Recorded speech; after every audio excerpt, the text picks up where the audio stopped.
Day 69, Min Beneath the Trees. Chapter 41, Not Out of Danger Yet. Eco 9, Midlight. A black and white warbler stood to one side, watching the desolate scene unfold. When Min lay down on Otlin's beak, she began to warble. Weak with sorrow and despair, the beautiful lilting song gave Min hope. Otlin had not moved, but he was still breathing, just. Speak to the warbler, Flick instructed. Min raised her tear-stained face. I'm named Maffin, and I come from Upper Helios. I'm sad to see your friend the Megal in such a terrible state, she said. Her voice choked with sobs. Min introduced the Glins in Warbling.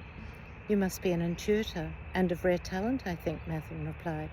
How can I help? Maffin's offer of assistance made Min think that the best they could do for Otlin was to ensure he got home. She gently stroked his forehead. We'll get help for you. Somehow we'll find a way to return you to Celestra. Did he move his eyelids? Was it too much to hope? Min, Micah, quick, Flick urged. I'm sorry, Maffin. I must speak with Micah. She talks to rivers too. Maffin trilled in astonishment as Min flew urgently to Micah's banks. Radian had discovered he could speak with flappers during the evacuation, though not yet fluently. Yes, he answered in halting warbling, and she talks to trees, creatures, and can read energies. That's remarkable, and you are an intuitor too. This has to be important, Maffin replied. Min returned, both relieved and troubled. Micah will communicate with her water flappers to get the message to Celestra and the Megal, she told them, translating for Maffin. She assures me that once they know of his condition, they'll send a squadron of their strongest flyers to airlift him home. She says there's still danger and has begged us not to delay. The water flappers will also call for the creatures in these parts to keep Virgil over him until the Megals arrive. Still, I can't bear to leave his side, Min said. Nor me, Luster agreed. What would Otlin have wanted us to do, Radian asked. He would want us to get home safely, then to fight on for the Silver Radiance and their ecosystem, Min said. But how? Fitlin asked. I don't know, Fitlin. Min shook her head in desperation. You could probably talk to Maffin, Flutter nudged her. Min didn't argue. She explained their plight. Well, that's simple, Maffin answered. I'll take you home. Min's emotions spiraled. She was relieved by Maffin's offer, but leaving Otlin tore at her heart. Farewell, Otlin. I love you. Please live, I beg of you. He gave no sign. Despite desperate for a sign he was alive, she flew up to his chest to lie her head on it. She could hear a faint thud. His heart is still beating, but for how long? What desperate damage has the reopened wound and his awful crash done? Will the last tear save him, or send him on to the bright beyond? I'm an intuitor, aren't I? Why don't I know the answers?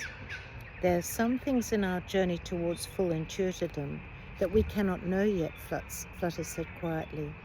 Like life and death, that comes later. That means your questions cannot yet be answered. You've done all that you can, Flick added. Min looked about her.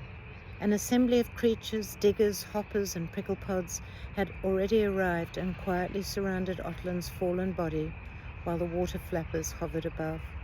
Heavy-hearted, she stroked Otlin's chest one last time, then boarded Maffin's narrow back with the other Glins. Maffin whirled up into the sky and took off at speed towards the Helios River.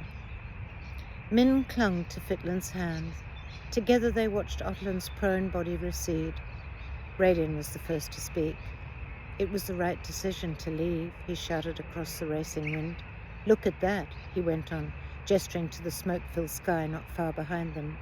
What will ever end this relentless wall of fire, Min said near despair. Towers of flames were cresting the mountains to the west of Glinterdale now, heading towards the Helios River. The Glins fell silent, each nursing their sorrow as they watched the blaze. Maffin flew fast southwards, crossing the Helios River and the Mica River several times as it wound its way across the countryside. As they grew nearer to the Pink Salt Lakes, Min was comforted to think Maffin had outraced the flames. but she was also uneasy. We're moving far away from the fires, and yet there is still something sinister in the atmosphere. What, though? It isn't the fires. Danger is close by. Look up now, Flick commanded, and I'll see you beneath the trees tomorrow.